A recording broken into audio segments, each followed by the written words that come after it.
اوقاف اسلامیہ جموں کشمیر معاملے مذہبی ہوں تو میری پوری کوشش رہتی ہے کہ میں مذہبی معاملات میں کوئی بات نہ کروں، لیکن جب پانی سر کے اوپر سے نکل کر چلا جائے پھر مجبوری ہو جاتی ہے کہ آپ کو بات کرنا پڑتی ہے۔ اوقاف اسلامیہ جموں کشمیر کے پاس دکھانے کے لیے پورے جموں کشمیر میں کچھ بھی نہیں ہے، اور جب میں یہ کہہ رہا ہوں کہ پورے جموں کشمیر میں دکھانے کے لیے کچھ بھی نہیں ہے تو میں ان تعلیمی اداروں کی بات کر رہا ہوں جو توقع تھی کہ اوقاف اسلامیہ جموں کشمیر میں بنائے گی۔ میں ان میڈیکل انسٹیٹیوٹس کی بات کر رہا ہوں جن میڈیکل انسٹیٹیوٹس کو اوقاف اسلامیہ کے پاس جو پیسہ آتا اس پیسے سے بنایا جا سکتا تھا۔ میں ان بہترین ماڈرنائز انٹرنیشنل لیول کے سکولز کی بات کر رہا ہوں جن کی بات پوری دنیا کرتی ہے۔ ان انسٹیٹیوشنز میں سے ایک آدھا انسٹیٹیوشن اگر جموں کشمیر میں بھی بن جاتا تو غریب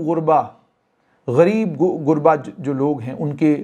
ان کا بھلا ہوتا، ان کے بچوں کا بھلا ہوتا، لیکن اوقاف اسلامیہ کے پاس دکھانے کے لیے کچھ بھی نہیں ہے۔ اور ایک مثال کہ اوقاف اسلامیہ کے پاس گاندھی نگر میں گولڈ مارکیٹ میں جو بزیسٹ مارکیٹ مانی جاتی ہے جموں کی، اس مارکیٹ میں اوقاف اسلامیہ کے پاس ایک بہت بڑا زمین کا ٹکڑا ہے۔ اس پر 5 سال پہلے اوقاف اسلامیہ نے جو انکروچمنٹس تھی وہ ہٹوائی، اور اس کے بعد اوقاف اسلامیہ نے اس کو کام میں لایا۔ وہاں پر ایک پارکنگ ہے۔ پارکنگ کے لیے جب آپ اپنی گاڑی لگائیں گے تو ایک قیمت ہے جو آپ کو دینی پڑتی ہے، اور اس قیمت کے بعد آپ وہاں پر اپنی گاڑی لگا سکتے ہیں، لیکن اس پارکنگ کی وہ خستہ حالی ہے کہ اگر وہ پارکنگ کسی اور جگہ ہوتی تو گاڑی لگانے والا قطعاً 10 روپے بھی خرچ کر کے راضی نہیں ہوتا۔ وہ یہ کہتا کہ میں اپنی گاڑی لگا تو رہا ہوں لیکن یہاں میری گاڑی محفوظ رہے گی، مجھے اس کا یقین نہیں۔ محفوظ سے میری مراد یہ نہیں کہ وہاں سے گاڑی کوئی چوری کر کے لے جائے گا، بلکہ میں یہ کہہ رہا ہوں کہ جو اس پارکنگ کی شکل ہے، جو اس پارکنگ کی صورت ہے، وہ ایسی ہے کہ اگر ایک بارش ہو جائے تو سامنے نظر آئے گا کہ یہ پارکنگ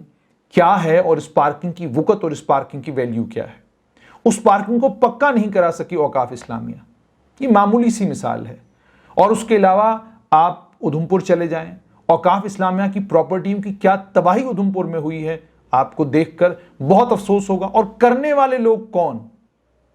آپ ڈوڈا چلے جائیں، اوقاف اسلامیہ کا ایک مرلہ بھی اگر کسی کے پاس ہے، اس ایک مرلے کا 14 روپیہ 15 روپیہ رینٹ۔ آپ رجوری چلے جائیں، پنچ چلے جائیں، آپ کٹھوا، سامبا، آپ رامبن چلے جائیں، آپ بانیہال چلے جائیں، آپ کشمیر کے کسی بھی علاقے میں چلے جائیں، اور اس کے بعد وہاں پر دیکھیں کہ اوقاف کے پاس ہے کیا، اور اوقاف اس کا کرایہ کتنا لیتی ہے، اوقاف اس کو کس استعمال میں لا رہی ہے، اور اس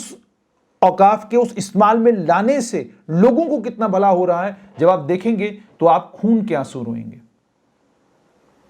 اور پوری کوشش یہ رہتی ہے جب بھی اوقاف کو لے کر بات کی جائے، لکھنے والے یہ لکھتے ہیں کہ جناب جموں میں بہت ساری اوقاف کی پراپرٹیز ہیں اور ان پراپرٹیوں کے اوپر ہندوؤں کے قبضے ہیں، اور اس قبضے کی کہانی کو بڑی شان کے ساتھ سنایا جاتا ہے اور بار بار سنایا جاتا ہے۔ اور جب بھی آپ کو اوقاف سے جڑی ہوئی کوئی بات آپ سے کوئی پوچھنے کے لیے آئے تو وہ سوال یہ نہیں پوچھتا کہ جن پراپرٹیوں پر تو قبضے ہیں ان کو چھوڑ دیجئے، جو آپ کے پاس ہیں ان کی شکل کیا ہے، وہ سوال کوئی نہیں پوچھنا چاہتا، اس میں کسی کو انٹرسٹ نہیں، کیونکہ وہ بکے گا نہیں۔ آپ اخبار میں لکھیں گے تو کوئی پڑھے گا نہیں، آپ کہیں اور کسی جگہ ٹیلی ویژن چینل کے اوپر اس ڈیبیٹ میں اس کا ذکر کریں گے تو کوئی سنے گا نہیں،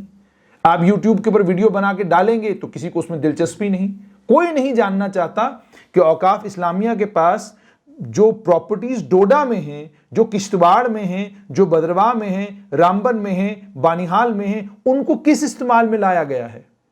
اوقاف اسلامیہ کے پاس ادھمپور میں جو پراپرٹیز تھیں، ان پراپرٹیز کے ساتھ اوقاف اسلامیہ کے بنائے گئے ٹھیکیداروں نے کیا کیا، اور کون تھے اوقاف اسلامیہ کے ٹھیکیدار،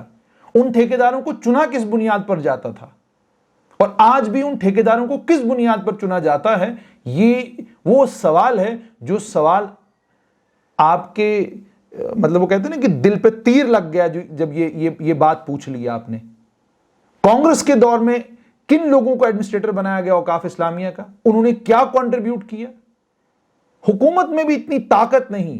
میں ان حکومتوں کی بات نہیں کر رہا جو اس سے پہلے تھی، آج لیفٹیننٹ گورنر کی ڈسپنسیشن میں بھی یہ طاقت نہیں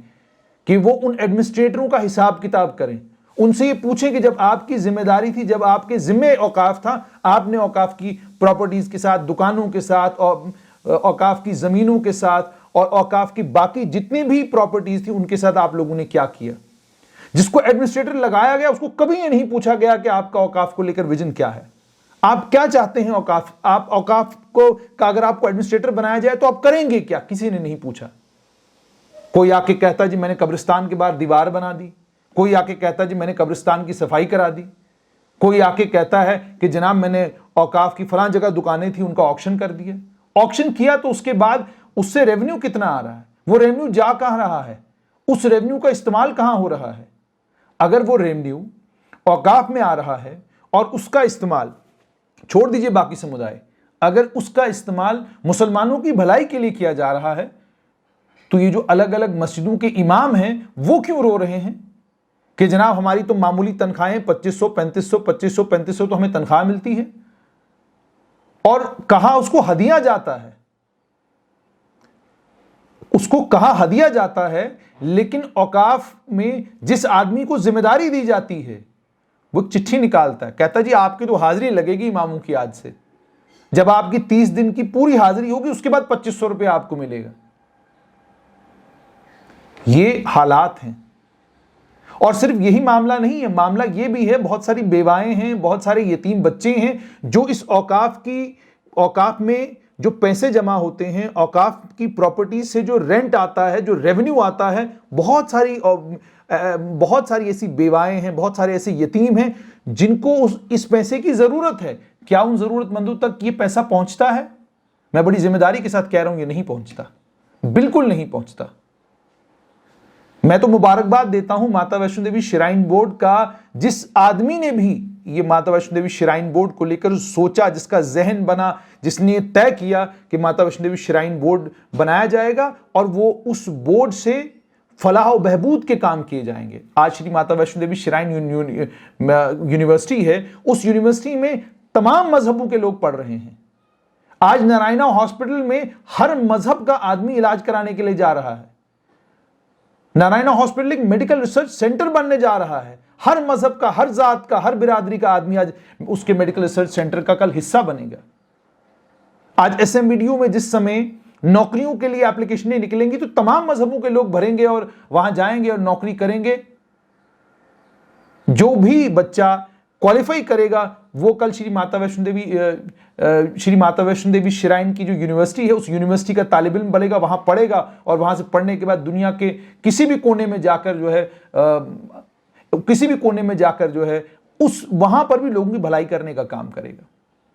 لیکن اوقاف سے جو توقعات تھیں وہ توقعیں پوری کیوں نہیں ہوئی؟ میں نے پہلے ہی کہا کہ اگر کبھی بھی کسی بھی حکومت نے یہ سوچا ہوتا کہ یہ جو اثاثہ ہمارے پاس ہے اس اثاثے کا استعمال اس طریقے سے کیا جائے کہ لوگوں کا بھی بھلا ہو اور اسٹیٹ کو بھی یہاں سے ریونیو آئے اور اس ریونیو سے میڈیکل ریسرچ سینٹر بنے، اس ریونیو سے بہترین قسم کے اسکول بنے، اس ریونیو سے بہترین قسم کے نیشنل اور انٹرنیشنل پیمانے کے اسکول بنے، اگر یہ کبھی کسی کا ویژن رہا ہوتا تو شاید آج اوقاف کی شکل و صورت ہی کوئی اور ہوتی۔ جو بھی کرسی پر بیٹھتا ہے اس کا پہلا فوکس اس چیز پر ہوتا ہے میں کرسی پہ بیٹھا ہوں اور تمام لوگ میرے خدمت گزار ہیں، اب جب یہ خدمت گزار میری خدمت میں آئیں گے اور صبح صبح مجھے سلام کریں گے تب جا کے میں سوچوں گا کہ مجھے اوقاف کے لیے کرنا کیا ہے۔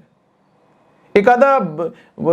جموں میں ریزیڈنسی روڈ کے اوپر ایک آدھا مال بنا ہے، لیکن وہ مال ابھی تک جو ہے آپریشنل نہیں ہوا ہے۔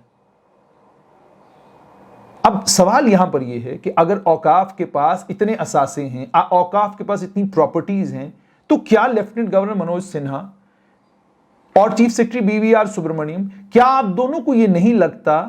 کہ سوال پوچھنا ضروری ہے کہ جن لوگوں کو اوقاف کی ذمہ داری پچھلے 60 سال 70 سال لگاتار دی گئی، الگ الگ علاقوں میں دی گئی، الگ الگ ڈسٹرکوں میں دی گئی، انہوں نے کنٹریبیوٹ کیا کرا؟ ان سے حساب کتاب نہیں مانگا جانا چاہیے کہ جب آپ اوقاف کے ایڈمنسٹریٹر تھے آپ نے اپنے دور میں کیا کیا، بتائیے 2 سال کا حساب دیجیے ہمیں۔ کوئی حساب مانگنے کی ضرورت نہیں ہے۔ نام مسلمانوں کا اور اوقاف کے ایڈمنسٹریٹر کی کرسی اس آدمی کو دی جاتی تھی جو سیاسی طور پر دائیں طرف ہو یا بائیں طرف ہو۔ یہ میرا سیاسی آدمی ہے، میرا خاص آدمی ہے، یہ اوقاف کا ایڈمنسٹریٹر رہے گا یہاں پر۔ اور اس کے بعد اس اوقاف کے ایڈمنسٹریٹر نے کیا کیا؟